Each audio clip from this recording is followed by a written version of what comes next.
क्या आपको पता है कि आपका इम्यून सिस्टम आपके शरीर के अंदर आने वाले रोग फैलाने वाले पैथोजन से कैसे लड़ता है? यह है एक बैक्टीरियम और यह है उनसे लड़ने वाला आपका अपना वॉरियर, आपकी सेना, वाइट ब्लड सेल। यह पैथोजेंस को सेंस करता है और उसके पास पहुंचकर उसे निगल लेता है। इसके अंदर होता है एंजाइम्स जो कि उस पैथोजन को छोटे छोटे मॉलिक्यूल्स में तोड़ देता है। जिस प्रोसेस से ये सेल इस बैक्टीरियम को निगलता है उसे एंडोसाइटोसिस कहा जाता है। तो चलिए आज के इस वीडियो में हम एंडोसाइटोसिस पे बात करेंगे, इसके कितने टाइप्स हैं इस पे बात करेंगे और साथ ही साथ इसका ठीक उल्टा जो प्रोसेस है जिसे कि एक्सोसाइटोसिस कहा जाता है उस पे भी हम बात करेंगे। तो मान लें कि ये एक सेल है और इसके आउटसाइड एनवायरनमेंट में ये पार्टिकल्स है। इस सेल को, इस पार्टिकल को एनगल्फ करना है, अपने अंदर लेना है। तो इसके लिए सेल मेम्ब्रेन सबसे पहले इस पार्टिकल के पास एक डिप बनाता है, फिर ये बनाता है एक कैविटी इस तरह से। फिर ये कैविटी बंद हो जाता है, सेल मेम्ब्रेन इसे बंद कर देता है और फिर ये जो सेक्शन है जहां पर ये पार्टिकल बंद है, ये सेक्शन सेल मेम्ब्रेन से अलग हो जाता है। इसे हम कहते हैं बड ऑफ होना, ये अलग हो जाता है। इस पार्ट को कहा जाता है वेसिकल। चलिए इस प्रोसेस का एक और एनिमेशन देख लेते हैं।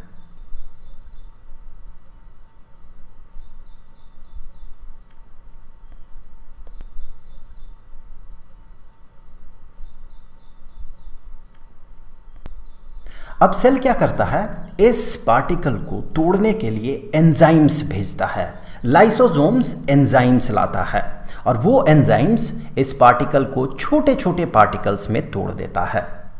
जो भी काम की चीज़ें हैं सेल उसे अब्जॉर्ब कर लेता है और जो भी वेस्ट मटेरियल है उसे सेल ठीक रिवर्स प्रोसेस से अपने से बाहर निकाल देता है। इसका भी चलिए एक छोटा सा एनिमेशन देख लेते हैं।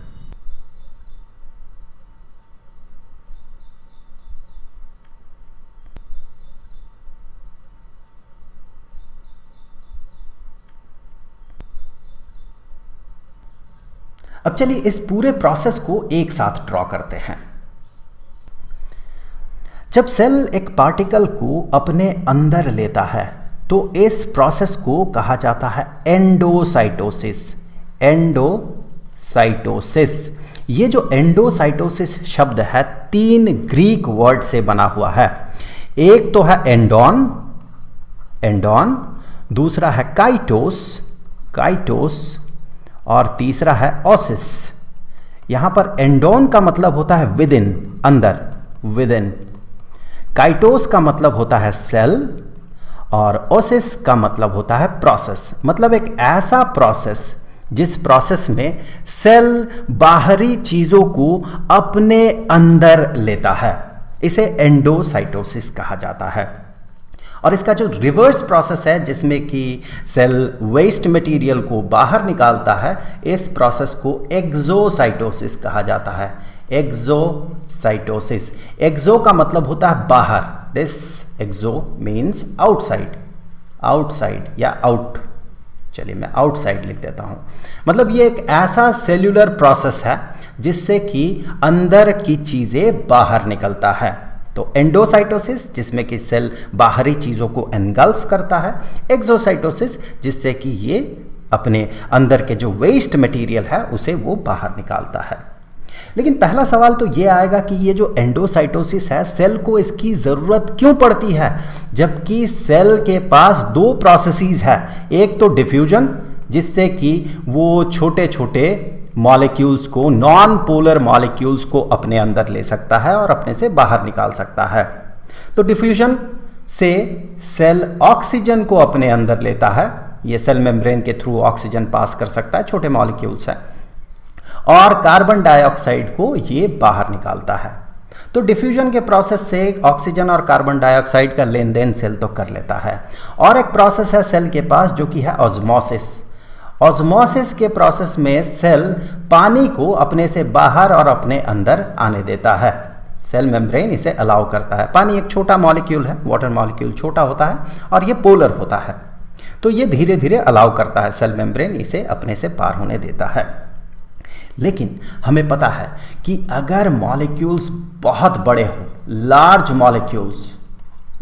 मॉलिक्यूल्स हो, जैसे कि बड़े बड़े प्रोटीन्स हो गए या फिर चार्ज्ड पार्टिकल्स हो, इसे सेल मेम्ब्रेन अपने से पार होने नहीं देता है।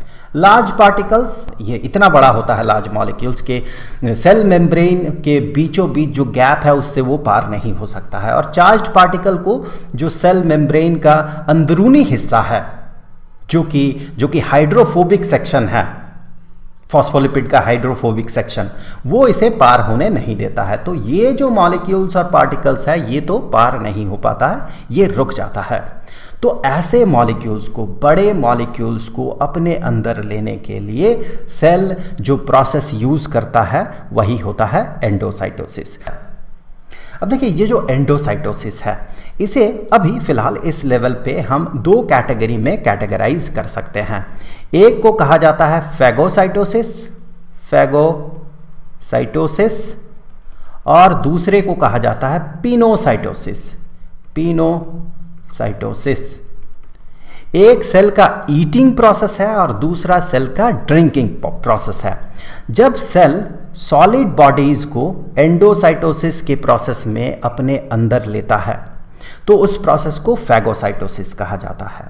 और जब सेल लिक्विड को, एक्सटर्नल एनवायरनमेंट से लिक्विड को अपने अंदर लेता है तो उस प्रोसेस को कहा जाता है पिनोसाइटोसिस। तो आई होप कि ये छोटा सा वीडियो आपके लिए हेल्पफुल रहा होगा। अब अगले वीडियो का लिंक आपको यहाँ पर स्क्रीन पे मिल जाएगा, जहाँ पर हम सेल वॉल के बारे में बात करेंगे। अब जाते जाते मैं आपको बता दूं, स्टैंडर्ड 9th के लिए chapter the fundamental unit of life के सारे वीडियोस का जो प्लेलिस्ट है उसका लिंक आपको नीचे डिस्क्रिप्शन में मिल जाएगा। तो आई होप कि अगले वीडियो में फिर मुलाकात होगी। तो मिलेंगे आपसे अगले वीडियो में, तब तक के लिए खुश रहें। Good bye.